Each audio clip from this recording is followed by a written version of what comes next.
You're watching Drake Wing Gaming. Enjoy the video. Hey guys and gals, Never here from Drake Wing Gaming. It's Mount Twitter, the Gaming Drag. Today I'm coming back at you with another Let's Play episode of Arches. So yeah, let's go ahead and jump right back in, shall we? Alarm chain, you were up, and let's go. This third person squeezes his paw reassuringly. Cameron squeezes back, and he's comforted by the feeling that for just this moment, he's sealed off from Brian and the town. And it's just him and his mom walking through these mines. She tells him she's proud of him for graduating high school and college, and she's happy he found Devin. Would she really be proud of him if she knew what he studied? If she was still around? If majored in business administration or something? What did you major in? Smile. A gentle voice from behind him, barely audible and carried on the soft breeze that grows weaker and deeper they go into the tunnels. Music theory. What the hell are you supposed to do with that? Teach? The automatic answer, the one he had prepared for all his skeptical friends who were going to STEM-related fields. You a teacher? No, but that was my plan. Some plan? I mean, I didn't go into any debt, so I had a financial freedom after I graduated. You know, you're pretty coherent for someone that's on that many shrooms. Most people would lose their minds. Oh, I am. I definitely am. I don't know. I have more control than I did the first time I tried it. In fact, Cameron feels like he's losing his mind right now, laughing even though it makes every part of his body ache. Xanax is like magic when you're panicking. Anyway, what is it that you do for a living? Did it all pay off? Judging by the tone in Brian's voice, he already knows the answer to that. Customer support for Julian. Sad. Working for a country that we nuked twice. Back in the 80s, we used to beat people up for working for companies like that. Cameron is at a loss for words, but only for a moment. Oh, okay. Julian. Makes me think of Hooli from Silicon Valley. Julian, the current market leader in smartphone manufacturing, is a Taiwanese, and the coyote assumes that the bear is thinking of a certain other country in the same region. Either way, it's a strange and disturbing aside. But that's just Brian, and sometimes with Brian, it's best for Cameron to just keep his mouth shut and to also keep on smiling. So, why music? You sing? Cameron wishes the bear would stop asking him questions, making small talk like any of this is a routine part of their lives. But the coyote assumes bath salts will make anyone talkative. Kind of. What do you mean, kinda? Either you sing or you don't. Well, yeah, I mean, I sing, but I'm not very good. I mean, you fucking better be if you spent 4 years learning. How about you sing and I'll decide? It's getting harder to keep up the cheerful charade as Cameron senses the cruel, malicious arousal rising up inside of Brian again. The second dose is making him do more than just talk too much. Sure, just gotta think of one to sing. Anything you want to hear? I know a lot of 90s grunge and alternative rock. Heh, you're a walking, talking stereotype, aren't you? You write your own music? I definitely tried. A subtle twitch of annoyance ripples through the air. You know, one thing that really pisses me off is when someone's acting like an overly humble little bitch. Either you do or you don't. Either you're good at it or you're not. Either you offer something different or you fucking don't.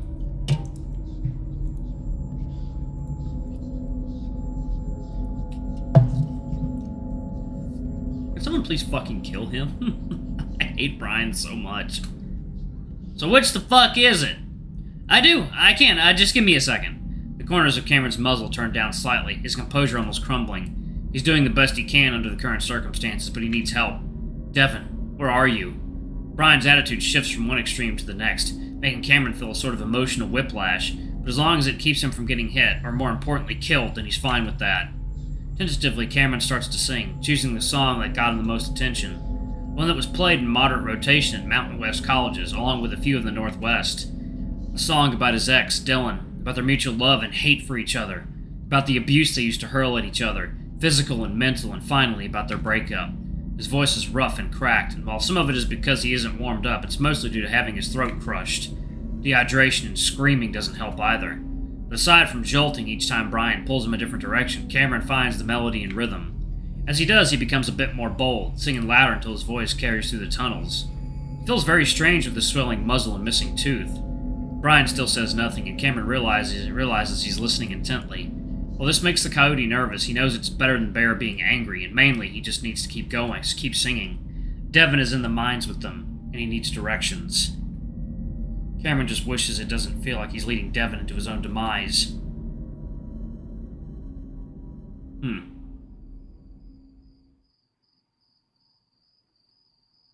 Finding the entrance wasn't hard.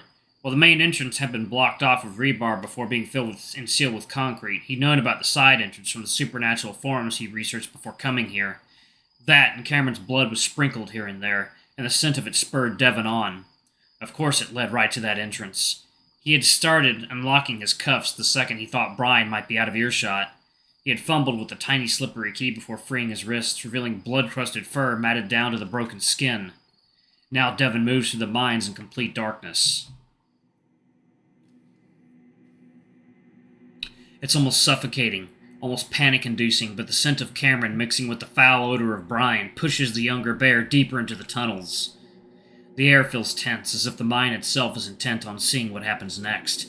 He's not going to fall into another abyss. When Lupita died, it had been an accident, one that happened after a tornado shredded their town, leveling the block across the street and leaving their house mostly intact. As a 12-year-old, he just didn't think it could happen. They had survived the actual disaster, but just as relief started to set in and his guard started to come down, it happened. He felt powerless in that situation. He knew that her death had happened because of him. But this time is different. He couldn't fight what took Lupita, but he can fight what's taken Cameron. Damn it. After about 10 minutes, though, Devon starts to become more agitated, unable to hear them any longer and going by scent alone. Devon can tell that he's lost the trail.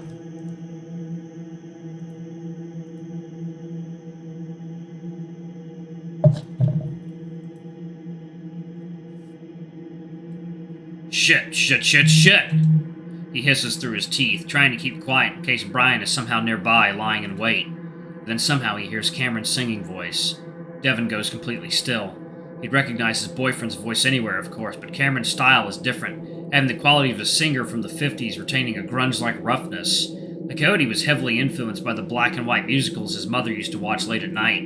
He was embarrassed about it after being critiqued in one of his vocal performance classes, and he had been trying to change his technique when Devon first met him. But Devon always liked Cameron's voice, and it was due to Devon's urging that Cameron leaned into his style. He knows the song, too, the one about Cameron's ex, the one that he doesn't like to hear because it's violent and vicious. He never asked Cameron about it because he assumed the Coyote would bring it up on his own time. Now he needs to make sure he even has that chance. Devon begins moving as fast as he can while staying quiet. He knocks his nose into a few walls and scrapes up his elbows and shoulders, but he keeps moving, simply trying to force his way in the direction of the voice. Then, just as he thinks he's a few turns away, it stops, and Cameron screams and Devon drops all attempts at stealth. "Cam! Brian!" He calls out to let Brian know he's there, at least distract him from the Coyote. Then he barrels his way through the darkness, trying to find what he's sure is the last turn. Why Brian has brought Cameron here, he doesn't know. He doesn't even know what he's going to do when he meets them. Well, anything. He'll do anything. Maybe be stealthy? You might need to be stealthy. Brian is looking a bit more distracted, starting to scan the tunnel wall before his eyes settle on what looks like a large crack from the ceiling to the ground. Cameron turns up his singing a notch, knowing that this is their destination, the end of the road. The old bear glances at him, looking annoyed. This, for whatever reason, is what brings Brian out of his stimulant-induced hyperfocus. Brian finally realizes what's happening. It's only now that the old bear remembers Cameron's plan to take the key. Even Cameron forgot. But now a huge paw flies to his pocket, digging inside and realizing it's too late before he whirls on Cameron. "Oh, you little faggot!" Cameron turns and runs, trying to take advantage of Brian letting him go for those couple of seconds. Something pounds into Cameron's lower back, just to the right, and it feels like a cannonball being smashed through his body. Cameron is launched forward against the tunnel wall directly in front of him, and he tries to hold on to it, sliding down slightly as he stares straight up into the darkness.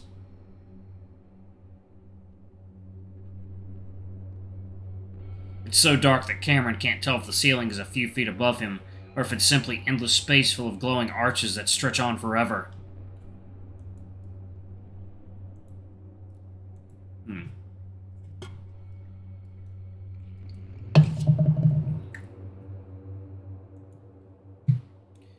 Because it's important to ask, why is he seeing these arches?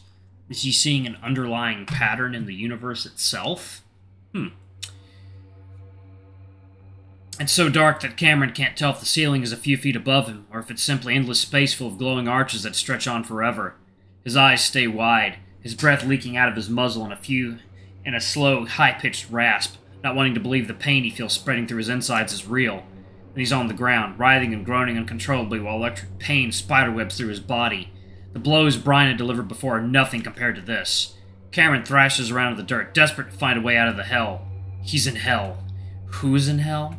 He has to be. What are these red arches, and why are the flames spreading from his guts up into his lungs? Damn, you're probably only piss blood after that one. Brian's mock-concerned voice snaps Cameron back to the situation he's in.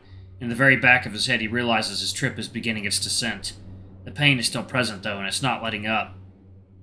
How can he feel pain if he's nothing? He's finally breathing again, but each exhale is accompanied by a whining wheeze. Involuntary tears rolling down his face. Brian leans over him and the coyote cringes. No, stop, please! Brian pauses, then just grabs Cameron by the arm and yanks him up. Cameron lets out a hoarse, breathless scream as his aching body is forced to move again. It echoes around them before cutting off as a huge arm tightens around Cameron's throat. Cam! Brian! Devin's voice is very close by, maybe only a tunnel or two away. Brian mumbles quietly next to Cameron's ear. Shut the fuck up right now or I'll obliterate your other kidney, got it? Cameron feels the threat hovering over the left side of his back this time, and he quickly shuts his muzzle. Even though groans still force their way up, muffled behind his lips, it seems to at least satisfy Brian, and he drops the chokehold before shoving Cameron forward. At first, Cameron is surprised that the bear didn't just hit him again anyway, but Brian's distracted again. Devin's too close, and a few terrible plans go through the older bear's head that causes Cameron's already aching abdomen to lurch with nausea and fear. Brian considers waiting and ambushing Dev, but he quickly discards the idea as he realizes Cam might try to warn Devin by making noise right as he reaches them. That's exactly what Cameron would do, even if it means being beaten to death by Brian. Deciding again that nothing matters anymore, he pushes Cameron forward through the narrow opening, the passage becoming more tight until Brian has to turn sideways and struggle through, and then it opens up.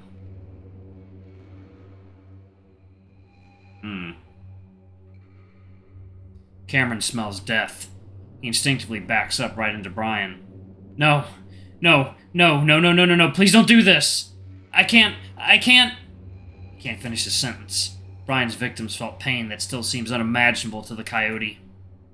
Knowing Devin is close behind them, Cameron makes one last effort to turn and dodge around Brian, but the bear is far too large and easily grabs up the coyote and throws him further into the hollow.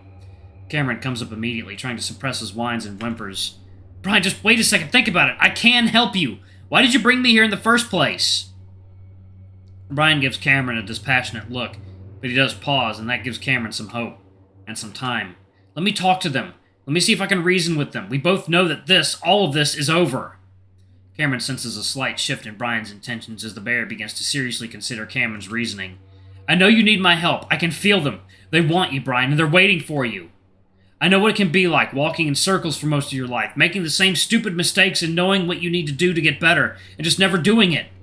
Oh yeah? But I finally did. My life was almost perfect. Until I met you. So let's do it. Let's end this nightmare right now. Brian takes a deep breath and holds it. The entire mind, the entire town seems to hold its breath with him, and Cameron starts to understand how deeply entwined this bear is with this place, this entity that seems to be pulling all the strings. Alright, y'all, I'm actually going to pause it right there. Thank y'all so much for watching. Don't forget to like, comment, subscribe, ring that notification bell, and check out our Patreon if you can. It always helps. Anyway, I love you all, and I'll see y'all in the next video. Bye-bye!